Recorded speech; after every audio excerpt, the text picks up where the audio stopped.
Alam po ninyo, hindi po bago sa akin ang mga batikos, kasama na ang mga maanghang at bastos na pananalita. Ngunit payagan po ninyo sana na sagutin ko ang isang tanong na pakutyang inihalathala sa internet ng isang vlogger mga ilang araw na nakalipas. At ang kanyang itinanong, ano raw ang kinalaman ni Bongbong Marcos sa award na ibinabahagi sa gabing ito? Ang isa naman ay nagsabi na kesyo nakakagalit daw ang pagpunta ko rito. May galit ba sa inyo? Kung kwalifikasyon ang usapan, ilalatag ko sa kanila ang aking kwalifikasyon. 6 po ako na taon na naging chairman ng Committee on Local Government noong ako ay nasa Senado mula noong 2010 hanggang 2016. Para sa Quezon City, siniguro natin na makapasa sa Senado ang panukalang dagdag ng 2 distrito sa Quezon City. 9 na taon lamang naman ako na gobernador ng Ilocos Norte ng isang kawani na local government official. Dahil ako ay lumaki sa lokal na pamahalaan, malalim na ang aking pagmamahal para sa lokal na pamahalaan. Ito ang aking maipagmamalaki at maibabandera sa lahat ng ang aking K. At bago pa natin makalimutan, wala pong barangay kung wala po si President Ferdinand Marcos, ang ama ng barangay. Kapatid sa Eagles, siya ay membro din ng Eagles. Walang iba kundi ang ating magiging Pangulo, Bongbong Marcos.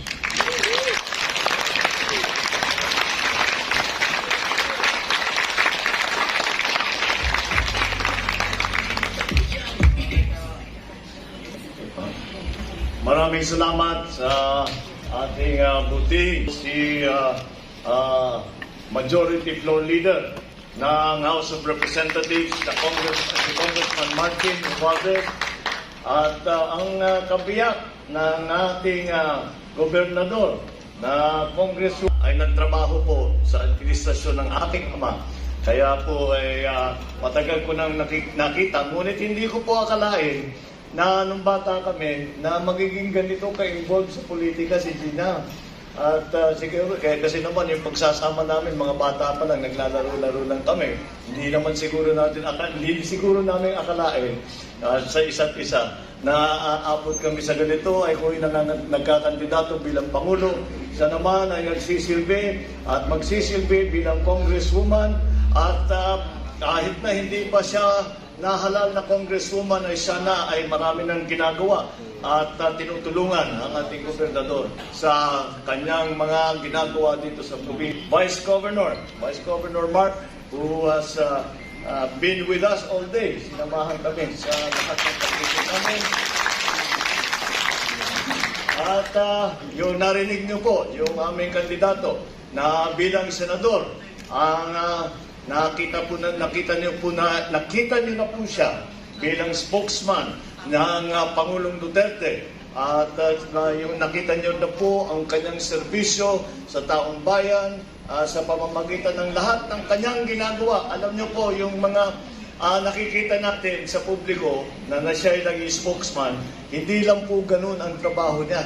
Marami po siyang ginagawa na hindi po nalalaman ng karamihan na tao, at talagang iba po ang magserbisyo ang ating kandidato para sa senador, ang papasok na senador, Attorney Harry Roque. At siyempre, higit sa lahat, ang aking naging partner, ang aking naging running mate, at ito po ay isang karangalan para sa akin dahil nga ito po ay sa aking tulong ang aming pagsanib puwersa, Mayor Inday Sara. Ako'y natutuwa na nabigyan niyo kami ng pagkakataon na kausap ang Philippine Eagles. The Eagles Club is happy to address the Philippine Eagles, of which I am a kuya also. Dahil very proud ako sa organization natin. At ang the Eagles is the fastest growing civic organization in the Philippines for the last 3 years. At kahit saan ako pumunta, may bago na tinatayo at mayroong mga swearing in ng mga opisyal. At nakikita natin na tanggap ang Eagles ng taong bayan. At ang dahilan dyan ay dahil sa serbisyo, yung ipinakita ninyong video kanina. At nakita natin, yan din ang ginagawa at ginagawa ng mga ibang Eagles Club sa buong Pilipinas. Kaya mahal ang Eagles Club ng mga tao. Dahil pagka may pangailangan, pagka may gulo, pagka may disaster, may bagyo, may lindol, kung ano man, nauuna lagi ang Eagles at mabilis ang mga pag-response. Unang-una, napakarami na natin. Kaya pagka nagtutulungan tayo, marami tayong nagagawa para sa ating mga kababayan. At kaya yung Eagles, pwede natin gawing halimbawa doon sa aming pagsanib puwersa ni Inday Sara. Alam niyo po, lagi ko nga sinasabi, ako na yata ang pinakamapalad na presidential candidate dahil ay nagsanib puwersa nga kami ni Inday Sara. Dahil siya na nga ang pinakamagaling, pinakamahusay, pinakamabait, pinakamatapang, at pinakamay panindigan sa lahat ng nakita nating mga vice presidential candidate. Kaya sinasabi ko lagi, ako'y napakapalad. Hindi lamang dahil sa galing niya. At yung galing niya ay sasama sa ating mga ginagawa. Yung tinatawag na Tatak Duterte, Trabahong Duterte, dadalhin niya sa pamahalaan sa national government. Ngunit hindi lang yun ang aking naging swerte. Ay ako'y mapalad din dahil kami nagkasundo ni Inday Sara tungkol sa mga pangangailangan ng ating bansa dito sa gitna ng krisis ng pandemya, sa gitna ng krisis ng ekonomiya na dala rin ng pandemya. At ito kaya naman sinasabi ko yung Eagles ay maaaring gawing halimbawa dahil yan ang nakikita natin. Dahil ang Eagles ay nagsasanib puwersa, yung iba't ibang mga kung saan nanggagaling. At sa pagsanib puwersa na ganyan, sa pagsasama na ganyan, ay maraming nagagawa ang Eagles para tulungan ang ating mga kababayan. Yan po rin ang aming hangarin. Hangarin din po namin na ipagkaisa hindi lamang ang Eagles, hindi lamang dito sa Batangas, kung hindi ang buong Pilipinas. At ang dahilan dyan ay dahil, kagaya ng inyong ipinakita na halimbawa ng Eagles, ay pagka tayo ay nagsasama at nagtutulungan, marami po tayong magagawa. Marami po tayong maitutulong sa bawat isa sa ating mga kababayan. Kaya sana mapalakas pa ang Philippine Eagles sa buong Pilipinas at sana dumami pa ang mga kuya para makita ng mga ibang Pilipino na ganito ang dapat nating ginagawa.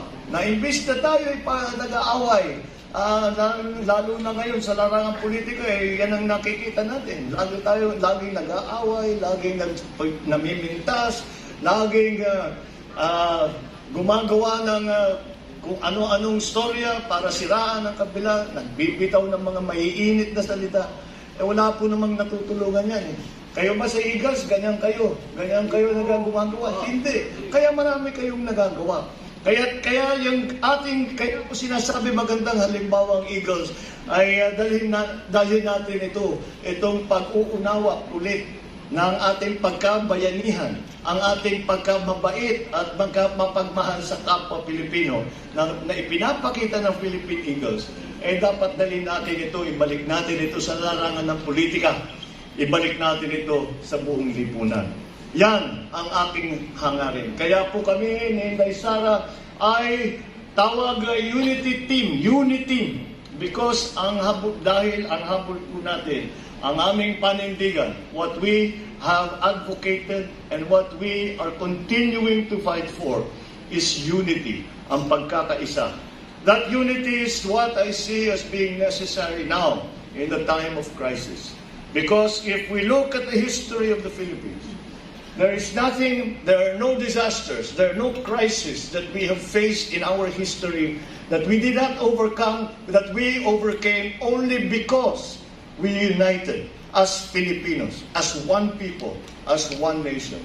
And that is the key to our success then, that is the key to our success now. And that is why the symbol of Mayor Inday Sara joining our group and joining forces rather with us from one end of the Philippines to the other end of the very important symbol that I hold up as I go around the country together Live po with ito, Ma'am Mayor Larnie. Inday. Ma'am As we Larnie, go live po ito, around, live. we always remind people that this is a symbol of the Filipinos coming together. Let this be the start. This coming together of forces from the north and from the south, let that be a start and let that be an example.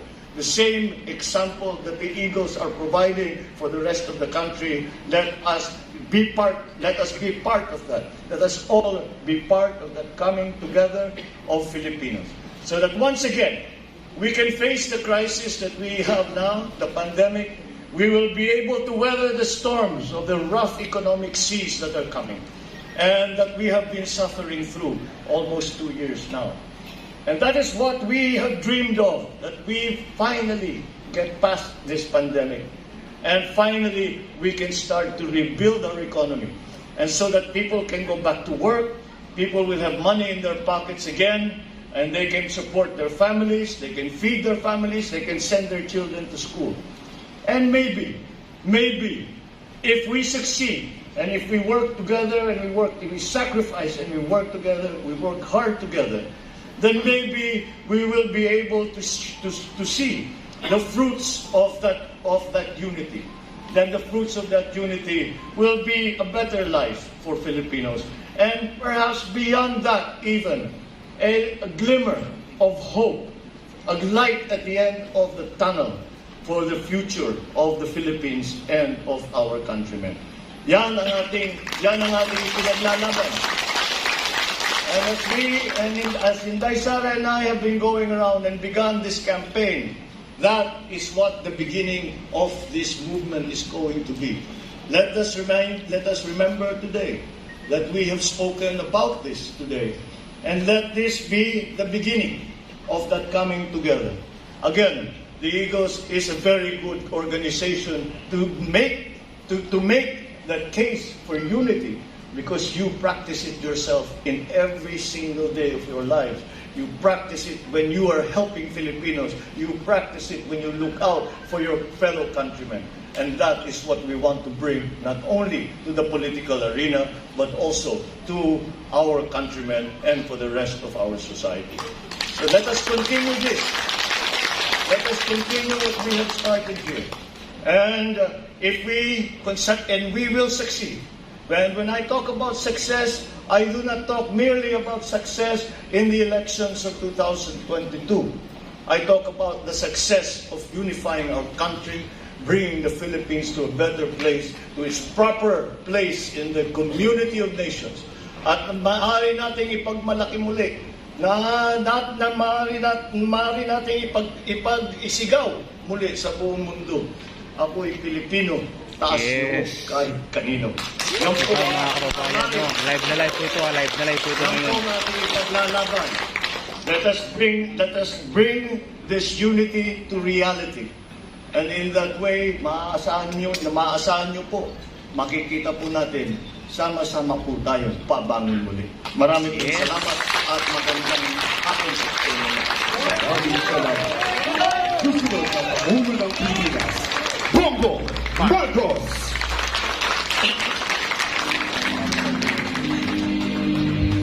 Amin pong inaaliyahan ang lahat po ng ating mga kababayan, patangginig, you may please come forward para sa photo ops po natin together with our guest of honor.